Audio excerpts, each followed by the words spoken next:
കർത്താവിൽ പ്രിയ ദൈവമക്കളെ, ഇന്നത്തെ ഈ സാബത്ത് സ്കൂൾ പഠനത്തിലേക്ക് നിങ്ങളെ ഏവരെയും കർത്താവ് യേശു ക്രിസ്തുവിൻ്റെ നാമത്തിൽ സ്വാഗതം ചെയ്യുന്നു. നാം ഈ ക്വാർട്ടർ മുഴുവനായും പഠിച്ചുകൊണ്ടിരിക്കുന്നത് യോഹന്നാൻ്റെ സുവിശേഷത്തിലെ പ്രമേയങ്ങളെ കുറിച്ചാണ്. ഇന്ന് നമുക്ക് പഠിക്കാനുള്ളത് 8ാമത്തെ പാഠമാണ്. പഴയ നിയമ പ്രവചനങ്ങൾ നിറവേറുന്നു എന്നുള്ളതായ ഈ പാഠം ചർച്ച ചെയ്യുന്നതിന് 2 പാസ്റ്റർമാർ നമുക്ക് സ്റ്റുഡിയോയിലുണ്ട്. നമുക്ക് അവരെ പരിചയപ്പെടാം. ഒപ്പം നിങ്ങളേവരെയും ഈ ആഴ്ചയിലെ പാഠപഠനത്തിലേക്ക് സ്വാഗതം ചെയ്യുന്നു.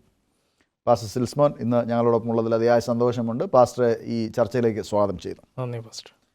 പാസ്റ്റർ ബിനോയ് ഇന്നത്തെ ചർച്ചയിലേക്ക് സ്വാഗതം ചെയ്യുന്നു. ഈ ആഴ്ചയിൽ നാം പഠിക്കുന്നത് പഴയ നിയമ പ്രവചനങ്ങൾ എപ്രകാരമാണ് കർത്താവായ യേശു ക്രിസ്തുവിൻ്റെ ജീവിതത്തിലും മാത്രവുമല്ല യോഹന്നാൻ്റെ എഴുത്തുകളിൽ യേശു ക്രിസ്തുവിലൂടെ നിറവേറുന്നത് എന്നതിനെക്കുറിച്ചാണ് പ്രധാനമായിട്ടും നാം പഠിക്കുന്നത്. മനപ്പാഠവാക്യം യോഹന്നാൻ്റെ സുവിശേഷം 5-ാം അധ്യായം 36-ാം വാക്യത്തിലാണ്: എനിക്കോ യോഹന്നാൻ്റെ സാക്ഷ്യത്തിലും വലിയ സാക്ഷ്യമുണ്ട്. പിതാവ് എനിക്ക് അനുഷ്ഠിപ്പാൻ തന്നിരിക്കുന്ന പ്രവൃത്തികൾ ഞാൻ ചെയ്യുന്ന പ്രവൃത്തികൾ തന്നെ. പിതാവ് എന്നെ അയച്ചു എന്ന് എന്നെക്കുറിച്ച് സാക്ഷീകരിക്കുന്നു. കർത്താവായ യേശു ക്രിസ്തു അനേക പ്രവൃത്തികൾ ചെയ്യുന്നതായിട്ട് ഇവിടെ കാണുവാൻ തക്കവണ്ണം സാധിക്കും. വിശേഷാൽ കർത്താവായ യേശു ക്രിസ്തു അത്ഭുതങ്ങളും അടയാളങ്ങളും ഒക്കെയും ആ കാലത്ത് ചെയ്യുന്നു. അന്ന് ഒരു മനുഷ്യനും ചെയ്യാൻ കഴിയാത്തതായ അനേക അത്ഭുതങ്ങളും അടയാളങ്ങളുമാണ് യേശു ക്രിസ്തു ചെയ്തത്. ഈ യേശു ക്രിസ്തു ചെയ്തതായ അത്ഭുതങ്ങളെയും അടയാളങ്ങളെയും അന്ന് ഉണ്ടായിരുന്നതായ പരീശന്മാരും ശാസ്ത്രിമാരും വളരെ അവജ്ഞയോടും വളരെ ഒരു ഡൗട്ട്ഫുള്ളായിട്ടുമാണ് അതിനെ നോക്കി കണ്ടിരുന്നത്. അപ്പോൾ തന്നെ യോഹന്നാൻ്റെ ശിഷ്യന്മാർ പോലും കർത്താവ് യേശു ക്രിസ്തു ചെയ്തതായ അത്ഭുതങ്ങളും അടയാളങ്ങളും കണ്ട് ചെന്ന് യോഹന്നാനോട് സാക്ഷീകരിച്ചപ്പോൾ യോഹന്നാൻ പറഞ്ഞു, വരാനിരിക്കുന്നതായ മശിഹ അവനായിരിക്കാം. പക്ഷേ യോഹന്നാനെ കാരാഗ്രഹത്തിൽ കൊന്നുകളഞ്ഞപ്പോൾ അവൻ്റെ ശിഷ്യന്മാർക്ക് വീണ്ടും സംശയമായി, വരാനിരിക്കുന്നതായ മശിഹ ഈ കർത്താവ് തന്നെയാണോ? കാരണം അങ്ങനെ ആയിരുന്നുവെങ്കിൽ യോഹന്നാനെ യേശു ക്രിസ്തു അത്ഭുതത്തിൽ രക്ഷിക്കുമായിരുന്നില്ലേ എന്നുള്ളതായ ചിന്തയൊക്കെ നമുക്ക് കാണുവാൻ തക്കവണ്ണം സാധിക്കും. പ്രത്യേകിച്ച് സംഭവത്തിൻ്റെ തുടർച്ചയായിട്ടുള്ളതായ പ്രവർത്തനത്തെക്കുറിച്ച് പറയുന്നത്, കർത്താവ് യേശു ക്രിസ്തു യോഹന്നാൻ സ്നാപകൻ മരിച്ചു എന്നറിഞ്ഞപ്പോൾ കർത്താവ് ആയിരുന്നതായ സ്ഥലത്ത് നിന്ന് പിൻവാങ്ങി അവൻ കബർനഹൂമിലേക്ക് പോയി എന്നാണ് വേദപുസ്തകം പറയുന്നത്. പരസ്യമായ സ്ഥലത്ത് നിന്ന് കൂടുതൽ ഒഴിഞ്ഞതായ സ്ഥലത്തേക്ക് കർത്താവ് യേശു ക്രിസ്തു പോയതായിട്ടാണ്. എന്തുകൊണ്ടാണ് പാസ്റ്റർ ഈ അത്ഭുതങ്ങളും അടയാളങ്ങളും സത്യത്തിൻ്റെ സാക്ഷ്യങ്ങളാകാതെ പലപ്പോഴും വരുന്നത്? പാസ്റ്റർ പറഞ്ഞ പോലെ തന്നെ നമ്മൾ ഇതുവരെ പഠിച്ച പാഠത്തിൻ്റെ അടിസ്ഥാനത്തിൽ നമുക്ക് മനസ്സിലാക്കാൻ കഴിയുന്നത്, ക്രിസ്തു ഒരുപാട് അത്ഭുതങ്ങളും അടയാളങ്ങളും കാണിച്ചിട്ടുണ്ട്. അപ്പോഴൊക്കെയും ക്രിസ്തു ഉദ്ദേശിക്കുന്നത് ഞാൻ മിശിഹയാണെന്ന് വെളിപ്പെടുത്തുക എന്നുള്ളതാണ്. അഥവാ ഞാൻ എൻ്റെ ദിവ്യത്വം വെളിപ്പെടുത്തുക എന്നുള്ളതാണ് ഉദ്ദേശിക്കുന്നത്.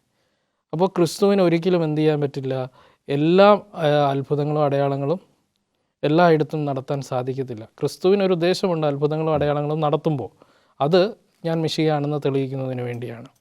അപ്പം അത്ഭുതങ്ങളെയും അടയാളങ്ങളെക്കുറിച്ച് പറയുമ്പോൾ വേദപുസ്തകം പറയുന്നത് പിശാചിനും എന്താണ്, അത്ഭുതങ്ങളും അടയാളങ്ങളും നടത്തുവാൻ തക്കവണ്ണം കഴിവുണ്ട്.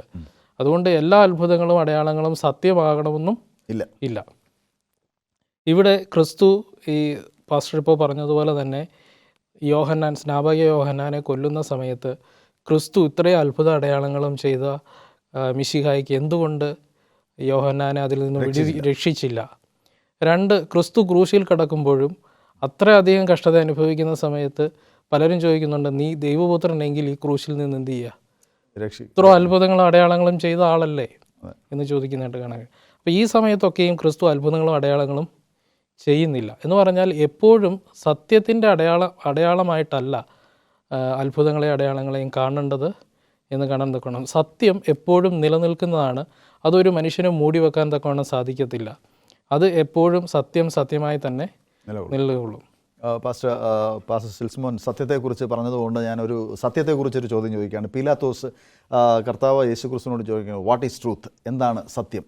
യേശു ക്രിസ്തു അതിന് ഉത്തരം പറയുകയും ചെയ്യുന്നു. അതിനോട് അനുബന്ധിച്ച് യേശു ക്രിസ്തു അത്ഭുതങ്ങൾ ചെയ്തത് എന്തുദ്ദേശത്തോടു കൂടിയാണ്? ആദ്യം പാസ്റ്റർ ചോദിച്ച ചോദ്യം, പീലാത്തോസിൻ്റെ ആ ചോദ്യം തികച്ചും ഔചിത്യമില്ലാത്തൊരു ചോദ്യമായിരുന്നു.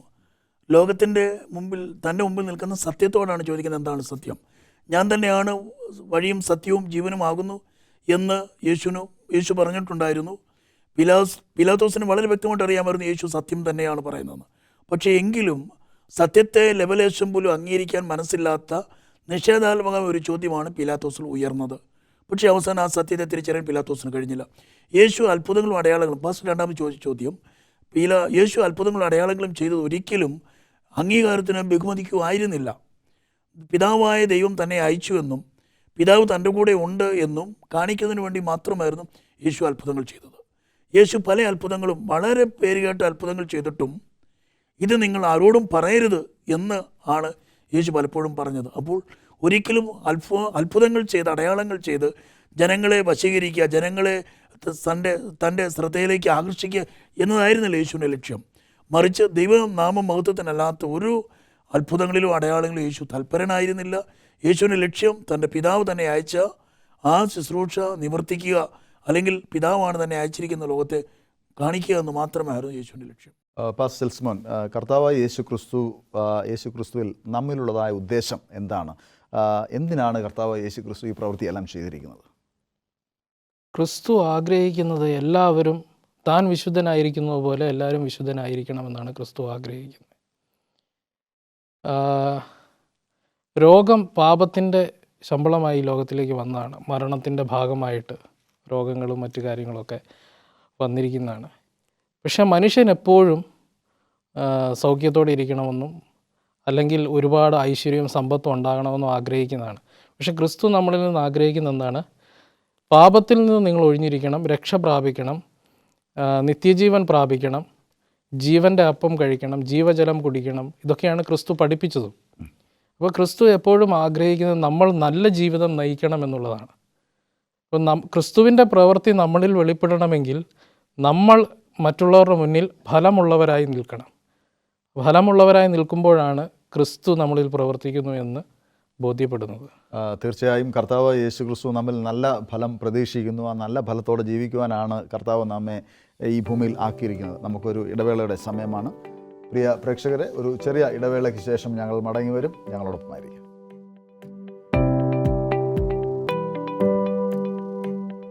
പ്രിയ പ്രേക്ഷകരെ, ഈ ചർച്ചയിലേക്ക് വീണ്ടും നിങ്ങളെ ഏവരെയും സ്വാഗതം ചെയ്യുന്നു.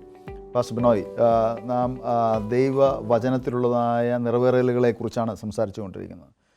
ദൈവത്തിൻ്റെ വചനത്തിൻ്റെ ശക്തിയെക്കുറിച്ച് യോഹന്നാൻ്റെ സുവിശേഷം 5-ാം അധ്യായം അതിൻ്റെ 39 മുതൽ 47 വരെയുള്ളതായ ഭാഗങ്ങളിൽ എന്താണ് പറയുന്നത്?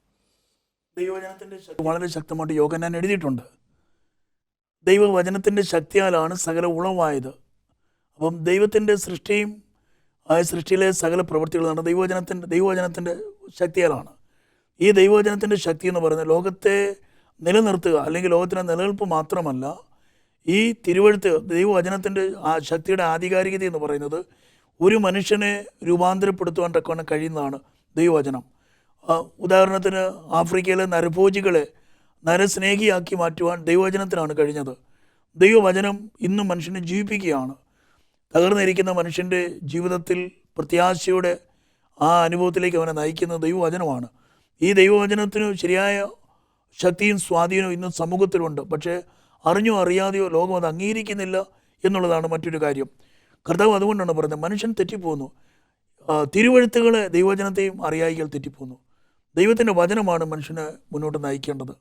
മനുഷ്യൻ്റെ ഇടറുമ്പോൾ അവൻ്റെ പാതയ്ക്ക് പ്രകാശമായി ഒക്കെ തീരേണ്ടത് ദൈവത്തിൻ്റെ വചനമാണ്. അപ്പോൾ ആ ദൈവവചനത്തിൻ്റെ ദൗർലഭ്യം, ദൈവവചനത്തിലുള്ള അവിശ്വാസം, ഇതൊക്കെയാണ് ഇന്ന് ലോകത്തിൻ്റെ ഏറ്റവും വലിയ ശാപമെന്ന് പറയുന്നത്. ലോകത്തിൻ്റെ പ്രശ്നങ്ങൾ പരിഹരിക്കുവാനൊക്കെ കഴിയുന്നത് ദൈവവചനത്തിന് മാത്രമേ കഴിയത്തുള്ളൂ. ലോകത്തെ ഒന്നാന്തരമായ ഒരവസ്ഥയിലേക്ക് നയിക്കുവാൻ ദൈവവചനത്തിനെ കഴിയത്തുള്ളൂ. ആ ദൈവവചനം വായിക്കുന്നവരും പഠിക്കുന്നവരും അത് പ്രഘോഷിക്കുന്നവരും ആ യഥാർത്ഥമായ ദൈവവചനത്തിൻ്റെ സത്യത്തെ ഉൾക്കൊണ്ടുകൊണ്ട് പ്രവർത്തിച്ചാൽ ഈ ലോകം വളരെ വേഗത്തിൽ ഒരു വലിയ മാറ്റത്തിന് മുഴക്കും എന്നതിന് തർക്കമില്ല. പാസ്റ്റർ സെൽസ്മോൻ, ദൈവവചനം അത് അനേകരെ മാറ്റിമറിക്കുന്നതായ ഒരു വലിയ സത്യമാണ്. അത് ജീവൻ്റെ വചനമാണ്. ഈ ജീവൻ്റെ വചനമായ ദൈവവചനത്തിന് നമ്മുടെ ജീവിതത്തിൽ എത്ര പ്രാധാന്യമാണുള്ളത്? തീർച്ചയായിട്ടും നമ്മുടെ ജീവിതത്തിൽ ദൈവവചനം പലപ്പോഴും നമ്മളിൽ പല പരിവർത്തനങ്ങളും നടത്തിയിട്ടുണ്ട്, പല മാറ്റങ്ങളും വ്യത്യാസങ്ങളൊക്കെയും നടത്തിയിട്ടുണ്ട്. അതിലുപരിയായി ദൈവവചനത്തിൻ്റെ ആധികാരികതയെക്കുറിച്ച് നമ്മൾ ചിന്തിക്കുമ്പോൾ ചരിത്രം വചനത്തിലുള്ളതായ ഓരോ സംഭവങ്ങളെയും, അതായത് വേദപുസ്തകത്തിലുള്ള ഓരോ സംഭവങ്ങളെയും ചരിത്രം സാധൂകരിക്കുന്നുണ്ട്. ഇന്ന് ലോകത്തിൽ എഴുതപ്പെട്ട ചരിത്രങ്ങളാണ് വേദപുസ്തകത്തിലുള്ള സംഭവങ്ങളെ തട്ടിച്ചു നോക്കുമ്പോൾ രണ്ടും ഒത്തുപോകുന്നതാണ്. അതുകൊണ്ട് അതിന് വളരെ ആധികാരികതയുണ്ട്. 1. 2, അതിൽ വളരെ സൗഖ്യം അല്ലെങ്കിൽ ആശ്വാസം ഒക്കെയും ഈ വചനത്തിൽ നിറഞ്ഞിരിക്കുന്നു. ഈ വചനം പലപ്പോഴും നമുക്ക് ലോകത്തിൽ നോക്കുമ്പോൾ പലപ്പോഴും ഈ വചനത്തെ ചുവട് പിടിച്ചുകൊണ്ടാണ് ആശ്വാസത്തിൻ്റെ കൊട്ടേഷനുകൾ അല്ലെങ്കിൽ വാക്യങ്ങൾ, വചനങ്ങൾ പലരും അവരുടേതായ രീതിയിൽ എഴുതുന്നതായിട്ട് മനസ്സിലാക്കാൻ കാണാൻ സാധിക്കുന്നത്.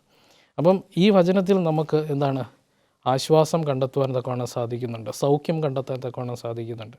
അതുകൊണ്ട് തന്നെ ഈ ദൈവവചനം, പരിശുദ്ധാത്മാവ് നിയാവത്താൽ എഴുതിയ ദൈവശാസ്ത്രീയമായിരിക്കുന്ന ദൈവവചനം ചരിത്രവുമായി തട്ടിച്ചു നോക്കുമ്പോൾ ഏറ്റവും സത്യമെന്ന് നമുക്ക് മനസ്സിലാക്കാൻ കഴിയുന്ന, പാസ്റ്റർ മുമ്പ് പറഞ്ഞ പോലെ ലോകരാജ്യങ്ങളിൽ മുഴുവനും നരഭോജികളെ പോലും മാനസാന്തരത്തിലേക്ക് നയിച്ച ഈ വചനം നമ്മുടെ ഹൃദയത്തിൽ സംഹരിച്ചാൽ നമുക്ക് നമ്മുടെ ശരീരത്തിനും മനസ്സിനും നിത്യജീവൻ പ്രാപിക്കത്തക്ക വിധം ജീവനും ലഭിക്കുന്നതായ ഒരു സത്യവചനമാണ്. പാസ്റ്റർ ബിനോയ്, ദൈവ വചനത്തെ നിഷേധിക്കുവാൻ തക്കവണ്ണം നിരന്തരമായി പ്രവർത്തിക്കുന്നതായ ചില നിഷേധ ശക്തികൾ ഉണ്ട്.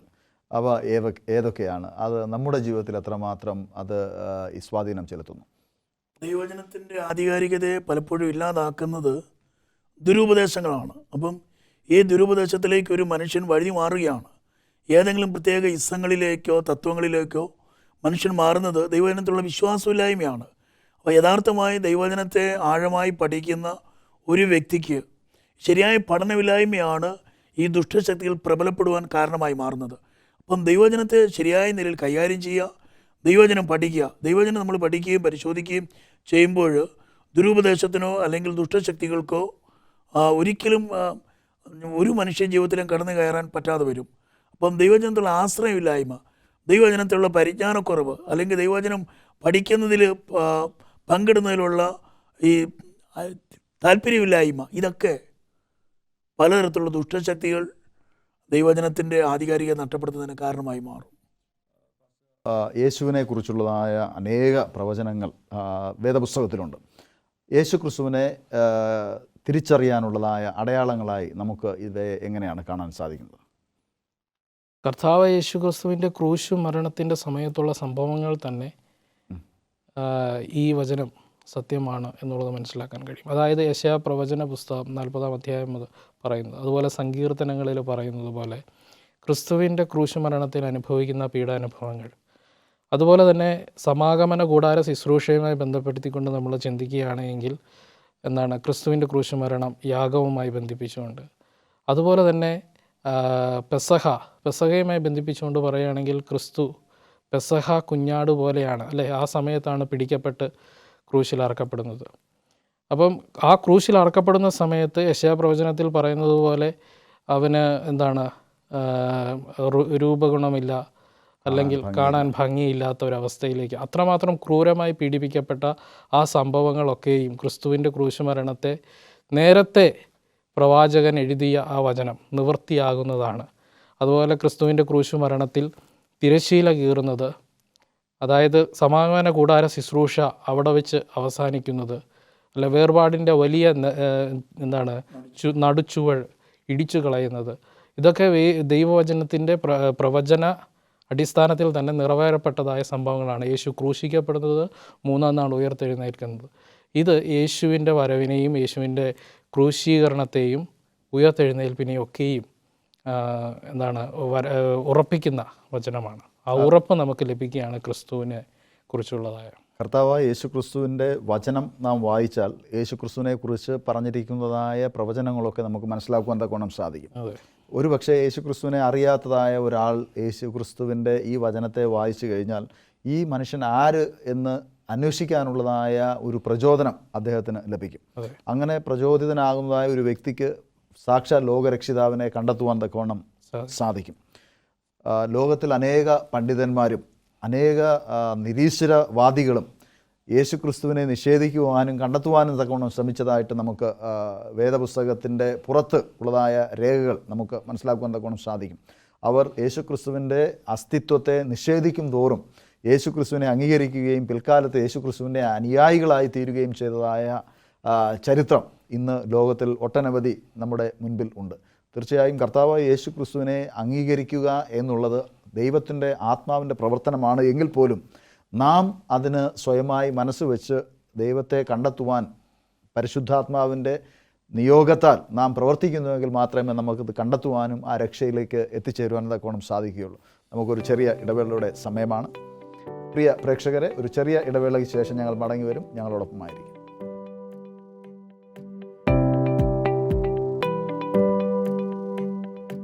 പ്രിയ ദൈവമക്കളെ, ഈ ചർച്ചയിലേക്ക് വീണ്ടും നിങ്ങളെ ഏവരെയും സ്വാഗതം ചെയ്യുന്നു. പാസ്റ്റർ ബിനോയ്, കർത്താവായ യേശു ക്രിസ്തു ലോകരക്ഷിതാവാണ് എന്ന് എങ്ങനെ പ്രവചനത്തിൽ നിന്ന് നമുക്ക് മനസ്സിലാക്കാം എന്നുള്ളതാണ് നാം അവസാനമായി ചിന്തിച്ചത്. കർത്താവായ യേശു ക്രിസ്തുവിൽ വിശ്വസിക്കാനുള്ളതായ പ്രധാന കാരണങ്ങൾ എന്തെല്ലാമാണ്? സകല മനുഷ്യരും യേശുവിൽ വിശ്വസിക്കണമെന്നാണ് പിതാവിൻ്റെ ഇഷ്ടം. അതൊരു നിർബന്ധമായിട്ടുള്ളൊരു ആശയമല്ല, അല്ലെങ്കിൽ തൻ്റെ പുത്രനിൽ വിശ്വസിക്കണമെന്നുള്ളതല്ല. ആഗ്രഹം അതാണ്. പക്ഷെങ്കിൽ യേശുവിൽ വിശ്വസിക്കുന്നതിൻ്റെ പ്രധാന കാരണം എന്ന് പറയുന്നത് മനുഷ്യൻ്റെ സകല പ്രശ്നങ്ങൾക്കും പരിഹാരം യേശുവിൽ മാത്രമാണ്. യേശു ഏതെങ്കിലും ഒരു ചരിത്ര പുരുഷനെ പോലെയോ ലോകം ഭരിച്ച ഏതെങ്കിലും ഒരു മത നേതാവിനെ പോലെയോ ആയിരുന്നില്ല. യേശുവിൻ്റെ ജനനത്തെക്കുറിച്ച്, യേശുവിൻ്റെ മരണത്തെക്കുറിച്ച്, ഉയർപ്പിനെക്കുറിച്ച്, യേശുവിൻ്റെ ശുശ്രൂഷകളെക്കുറിച്ച് ഒക്കെ വളരെ വ്യക്തമായി ബൈബിൾ രേഖപ്പെടുത്തിയിട്ടുണ്ട്. അത് അക്ഷരം പ്രതി നിറവേറിയിട്ടുമുണ്ട്. ലോകചരിത്രത്തിന് അനായാസം കണ്ടെത്താവുന്ന എല്ലാ ഒരു കാര്യങ്ങളും യേശുവിനെക്കുറിച്ച് എഴുതിയിട്ടുണ്ട്. അതേതെങ്കിലും ഒരു കെട്ടുകഥയോ ഏതെങ്കിലും ഒരു സങ്കല്പമോ അല്ല, ഒരു പച്ചയായ യാഥാർത്ഥ്യമാണ്. ആ യാഥാർത്ഥ്യം മാത്രമല്ല, മുഴു ലോകത്തിൻ്റെയും രക്ഷയ്ക്ക്, പ്രശ്നത്തിന് പരിഹാരകൻ യേശു മാത്രമാണ്. ജനങ്ങൾ യേശുവിനെ ഇഷ്ടപ്പെടുന്നതിൻ്റെ കാരണം യേശുവിൻ്റെ സ്വഭാവം, യേശുവിൻ്റെ പ്രവർത്തനം, യേശുവിന് ജനങ്ങളുള്ള സാധാരണക്കാരനോടുള്ള യേശുവിൻ്റെ മനോഭാവം, അധികാരികളുള്ള യേശു മനോഭാവം. യേശു അധികാരത്തിന് പോലും കീഴ്പ്പെട്ട മനുഷ്യനാണ്. പീലാത്തോസിന് മുമ്പിൽ നിൽക്കുമ്പോഴും യേശു പറഞ്ഞ വാക്കിതാണ്, നിന്നെ ശിക്ഷിക്കാൻ എനിക്ക് അധികാരമുണ്ട് എന്ന് പീലാത്തോസ് പറയുമ്പോൾ യേശു ശാന്തനായി പറയാണ്, മേലിൽ നിന്നൊരു അധികാരവും നിനക്ക് കിട്ടിയിട്ടില്ല എങ്കിൽ നിനക്ക് എന്നെ തൊടാനൊക്കത്തില്ല. എൻ്റെ പിതാവ് ആണ് നിനക്ക് ഈ അധികാരം തന്നിരിക്കുന്നത്. അപ്പോൾ നിയമങ്ങൾക്ക് പോലും വിധേയപ്പെട്ടുകൊണ്ട് എല്ലാ നിയമത്തെ അനുസരിച്ച് വളരെ മാതൃകയോടെ ജീവിച്ചു മരിച്ചിട്ട് ഉയർത്തെഴുന്നേറ്റ് ജീവിക്കുന്ന ഒരു വ്യക്തി മാത്രമല്ല, ഒരു രക്ഷകൻ കൂടിയാണ് യേശു. അതുകൊണ്ട് എല്ലാവരും യേശുവിനെ വിശ്വസിക്കാൻ കാരണം ആർക്കും അനുകരിക്കുവാൻ, ആർക്കും വിശ്വസിക്കാൻ കൊള്ളുന്ന ഒരുപാട് യാഥാർത്ഥ്യങ്ങളും സ്വഭാവങ്ങളും ജീവിതശൈലികളും യേശുവിൽ നിക്ഷിപ്തമാണ്. കർത്താവായ യേശു ക്രിസ്തുവിനെ കുറിച്ച് നാം സവിസ്തരം സംസാരിക്കുകയും ചർച്ച ചെയ്യുകയൊക്കെ ചെയ്യുകയുണ്ടായി. എന്നാൽ കർത്താവായ യേശു ക്രിസ്തു തന്നെ നമ്മെക്കുറിച്ച്, മനുഷ്യരെക്കുറിച്ച് പറയുന്നത് നിങ്ങൾ കീഴിൽ നിന്ന് ഉള്ളവരാകുന്നു. എന്താണ് ഈ കീഴിൽ നിന്നുള്ളവർ ആകുന്നു എന്നതിൻ്റെ അർത്ഥം? എന്തുകൊണ്ടാണ് കർത്താവായ യേശു ക്രിസ്തു അങ്ങനെ പറയാൻ കാരണം? വേദപുസ്തകത്തിൽ മനുഷ്യൻ്റെ ജനനത്തെക്കുറിച്ച് പറയുന്ന പ്രകാരമാണ്, പാപത്തിൽ എൻ്റെ അമ്മ എന്നെ ഗർഭം ധരിച്ചു, എങ്കിലും അന്തർഭാഗത്തിലെ സത്യമല്ലോ ഞാൻ ഇച്ഛിക്കേണ്ടത്. എന്നാൽ ക്രിസ്തുവിൻ്റെ ജനനത്തെക്കുറിച്ച് പറയുന്നത്, ക്രിസ്തുവിൻ്റെ മാതാവ് മറിയ പരിശുദ്ധാത്മാവിനെ നിഴലിട്ട് കന്യക ഗർഭിണിയായ ഒരു മകനെ പ്രസവിച്ചു. അപ്പോൾ ആ രണ്ട് ജനനത്തിലും വ്യത്യാസമുണ്ട്. മനുഷ്യൻ്റെ ജനനം എപ്പോഴും ഈ ലോകത്തിൽ പാപത്തിൽ എൻ്റെ അമ്മ എന്നെ ഗർഭം ധരിച്ചു എന്ന പ്രസ്താവന, അല്ലെങ്കിൽ ആ അർത്ഥത്തിലാണ് വരുന്നത്. ക്രിസ്തുവിൻ്റെ ജനനമെന്ന് പറയുന്നത്, ക്രിസ്തു മനുഷ്യനായ ഒരു ജഡത്തിൽ വെളിപ്പെട്ടപ്പോൾ ഒരു സ്ത്രീയുടെ ഗർഭപാത്രത്തിൽ വന്നാണ് ജനിക്കുന്നത്. പക്ഷെ അവിടെ അതൊരു കന്യകയാണ് ഗർഭിണിയാകുന്നത് എന്ന് മനസ്സിലാക്കാൻ കാണാൻ സാധിക്കുന്നു. ഈ രണ്ട് വ്യത്യാസവും ഞാൻ പറഞ്ഞത്, മനുഷ്യൻ എപ്പോഴും ഈ പാപപങ്കുലമായ ലോകത്തിലാണ് ജീവിക്കുന്നത്. അതുകൊണ്ടാണ് ക്രിസ്തു താരതമ്യം ചെയ്തത്, ഞാൻ മുകളിൽ നിന്നും വന്നവനാണ്, അല്ലെങ്കിൽ സ്വർഗത്തിൽ നിന്നും വന്നവനാണ്, അല്ലെങ്കിൽ പിതാവ് എന്നെ അയച്ചതാണ്. നിങ്ങൾ ഈ ഭൂമിയിൽ ഈ പാപപങ്കുലമായ ലോകത്തിൽ ജനിച്ചതാണ്. അപ്പം നിങ്ങളിൽ ഉള്ള സ്വഭാവം, അല്ലെങ്കിൽ നിങ്ങളുടെ ആ ഒരു അവസ്ഥ എന്ന് പറയുന്നത് പാപപങ്കുലമായ അവസ്ഥയാണ്. ആ ഒരു വ്യത്യാസം ക്രിസ്തു പറയുകയാണ്. അതുകൊണ്ട് സങ്കീർത്തനക്കാരൻ പറഞ്ഞതുപോലെ നമ്മൾ ഓരോരുത്തരും, മനുഷ്യർ ഓരോരുത്തരും അന്തർഭാഗത്തിലെ സത്യമാണ് ഇച്ഛിക്കേണ്ടതും, അതിനുവേണ്ടിയാണ് നമ്മൾ ആഗ്രഹിക്കേണ്ടതിനും അതിനുവേണ്ടിയാണ് നാം പ്രവർത്തിക്കേണ്ടതും. നമ്മൾ നന്മ ചെയ്യുവാൻ വേണ്ടി നമ്മൾ അതൊരു വലിയ എഫേർട്ട് എടുക്കേണ്ടതായിട്ടുണ്ട്. കാരണം പാപമംഗലമായ ലോകത്ത് പിശാചിനാൽ പിടിപെട്ട, പിശാചിൻ്റെ ആധിപത്യത്തിലുള്ളതായ ഒരു ലോകത്തിലൊക്കെയാണ് നാം ജീവിക്കുന്നത്. പിശാച് സ്വയം ആധിപത്യം ഏറ്റെടുത്ത ഒരു ലോകത്തിലാണ് ജീവിക്കുന്നത്. അപ്പം തെറ്റിപ്പോകാൻ എപ്പോഴും സാധ്യതയുണ്ട്, പാപത്തിൽ വീഴാൻ എപ്പോഴും സാധ്യതയുണ്ട്. അതുകൊണ്ട് നിങ്ങൾ നിങ്ങളുടെ ജീവിതം നന്മ പ്രവർത്തികൾ കൊണ്ട് നിറയ്ക്കണം. പാസ്റ്റർ, കീഴിൽ നിന്നുള്ളവരാകുന്നു എന്നുള്ളതിനർത്ഥം പാസ്റ്റർ സിൽസ് പറഞ്ഞതുപോലെ നാം ജഡ സ്വഭാവമുള്ളവരായതുകൊണ്ടാണ്. എങ്ങനെയാണ് നമുക്ക് മുകളിൽ നിന്നുള്ളവർ ആകുവാൻ കഴിയുന്നത്? പാപത്തിൻ്റെ ഫലമായിട്ടാണ് മനുഷ്യൻ പാപിയായത്. ആദ്യം മാതാപിതാക്കൾ പാപം ചെയ്തു, പിശാചിന് അടിമപ്പെട്ടു, പിശാചിൻ്റെ പ്രവർത്തികൾക്ക് വശംവദരായി, പിശാചിൻ്റെ ഇഷ്ടത്തിൽ ജീവിക്കുന്നത് കൊണ്ടാണ് കർത്താവായ യേശുക്രിസ്തുവിനെ പോലും പരീശന്മാർക്കും ന്യായശാസ്ത്രിമാർക്കും അന്നത്തെ യഹൂദ സമൂഹത്തിന് പോലും അംഗീകരിക്കാൻ പറ്റാതെ വന്നത്. അപ്പോഴും ലോകത്തെ മുകളിൽ നിന്നുള്ളവൻ അവരുടെ ഇടയിലുണ്ട്. ആ മുകളിൽ നിന്നുള്ളവനിൽ നിന്ന് പഠിക്കുവാനോ ആ മുകളിൽ നിന്ന് വന്നവനെ കൂട്ടാക്കുവാനോ തയ്യാറാകാതെ കീഴിലുള്ളവൻ്റെ പ്രവൃത്തിക്ക് വിധേയപ്പെട്ട് അവർ ജീവിക്കുകയാണ്. അതുകൊണ്ടാണ് കീഴിലുള്ളവർ എന്ന് പറയുന്നത്. ഈ മുകളിലുള്ളവരാകാൻ നമുക്ക് സാധിക്കും. കാരണം നമ്മുടെ കർത്താവ്, ഞാൻ പിതാവിൻ്റെ അടുക്കൽ നിന്ന് വന്ന പോലെ നിങ്ങൾ പിതാവിൻ്റെ മക്കളാകണം, ഇതാണ് ദൈവം ആഗ്രഹിക്കുക. എൻ്റെ മക്കളാകണം, നിങ്ങൾ എന്നെ കൂട്ടാക്കണം, ഞാൻ പറയുന്നത് നിങ്ങൾ വിശ്വസിക്കണം, എൻ്റെ ഉപദേശങ്ങളിൽ നിങ്ങൾ തിരഞ്ഞെടുക്കണം, ഇതാണ് കർത്താവ് പറഞ്ഞത്. ഏതൊരു ദൈവ പൈതലിനും സ്വർഗത്തിലെ പിതാവിൻ്റെ ഇഷ്ടം ചെയ്യാൻ സാധിക്കും. നമ്മുടെ പൗരത്വം ഇവിടെയല്ല, നമ്മുടെ പൗരത്വം പോലും സ്വർഗത്തിലാണ്. അവിടെ നിന്നാണ്. അതുകൊണ്ടാണ് പൗലോസ് പറയുന്നത് നമ്മുടെ പൗരത്വം സ്വർഗത്തിലാകുന്നു. നമ്മൾ ഈ പ്രപഞ്ചമാകുന്ന ഈ നശ്വരമായിരിക്കുന്ന നാശകരമായിരിക്കുന്ന ഈ ലോകം വിട്ട്, താൽക്കാലികമായിരിക്കുന്ന ഈ ലോകം വിട്ട് നമ്മൾ സ്വർഗത്തിലേക്ക്, നിത്യത്തിലേക്ക് പോകേണ്ടവരാണ്. അവിടെ ദൈവത്തിൻ്റെ ഭരണകൂടമാണ്, അവിടെ ദൈവിക നിയമങ്ങളാണ് നടമാടുന്നത്. ആകയാൽ നമ്മുടെ ജീവിതവും ചിന്തയും സ്വർഗത്തിലെ പിതാവിന് തൻ്റെ പുത്രനെ അയച്ചതുപോലെ ആ പുത്രനെ സ്വീകരിക്കുന്നതിലൂടെ, പുത്രനിൽ നിന്ന് പഠിക്കുന്നത് പോലെ, ആ പുത്രന് വേണ്ടി ജീവിക്കുന്നതിലൂടെ, പുത്രൻ്റെ കൽപ്പനകൾ പ്രമാണിക്കുന്നതിലൂടെ സ്വർഗത്തിൻ്റെ മക്കളായി തീരുവാൻ സാധിക്കും. മേലിൽ നിന്നുള്ളവരായി മാറുവാനും മേളിലുള്ളവൻ്റെ പ്രവർത്തികൾ ചെയ്യുവാൻ നമുക്ക് സാധിക്കും എന്നാണ് ആ ആശയം വ്യക്തമാക്കുന്നത്. ഈ ആശയം നമ്മുടെ പ്രേക്ഷകർക്കും മനസ്സിലാകട്ടെ എന്ന് ഞാൻ പ്രാർത്ഥിക്കുകയാണ്. ചർച്ചയിൽ പങ്കെടുത്തതായ നിങ്ങളെ ഇരുവരെയും ദൈവനാമത്തിൽ ഞാൻ നന്ദി പറയുന്നു. ദൈവം നിങ്ങളെ അനുഗ്രഹിക്കുമാറാകട്ടെ. പ്രിയ പ്രേക്ഷകരെ, കർത്താവായ യേശുക്രിസ്തുവിനെ കുറിച്ചാണ് നാം ഈ ആഴ്ചത്തെ പാഠത്തിൽ മുഴുവനായും ചർച്ച ചെയ്തത്. കർത്താവായ യേശുക്രിസ്തുവിനെ തിരിച്ചറിയുവാൻ ദൈവത്തിൻ്റെ വചനത്തിൽ ഒട്ടനവധി പ്രവചനങ്ങളും നിറവേറിയതായ വേദപുസ്തക ഭാഗങ്ങളുമുണ്ട്. മാത്രവുമല്ല, കർത്താവായ യേശുക്രിസ്തു ഒരു ചരിത്ര പുരുഷനായി ഈ ഭൂമിയിൽ ജീവിച്ചു എന്നതിന് ലോക ചരിത്രം സാക്ഷ്യം വഹിക്കുകയും ചെയ്യുന്നു. AD എന്നും BC എന്നും വേർതിരിയുവാൻ കർത്താവായ യേശുക്രിസ്തുവിൻ്റെ ജനനത്തിന് ഇടയാക്കിയതായി നമുക്കെല്ലാവർക്കും അറിയാം. ആയതുകൊണ്ട് ആ കർത്താവിൽ അവിശ്വസിക്കാതെ വിശ്വാസത്തിൻ്റെ നായകനും പൂർത്തി വരുത്തുന്നവനുമായ കർത്താവിനെ നോക്കി, അവൻ്റെ മുഖത്ത് നോക്കി ഓടുവാൻ ദൈവം നിങ്ങളെല്ലാവരെയും സഹായിക്കുമാറാകട്ടെ എന്ന് പ്രാർത്ഥിക്കുന്നു. God bless you.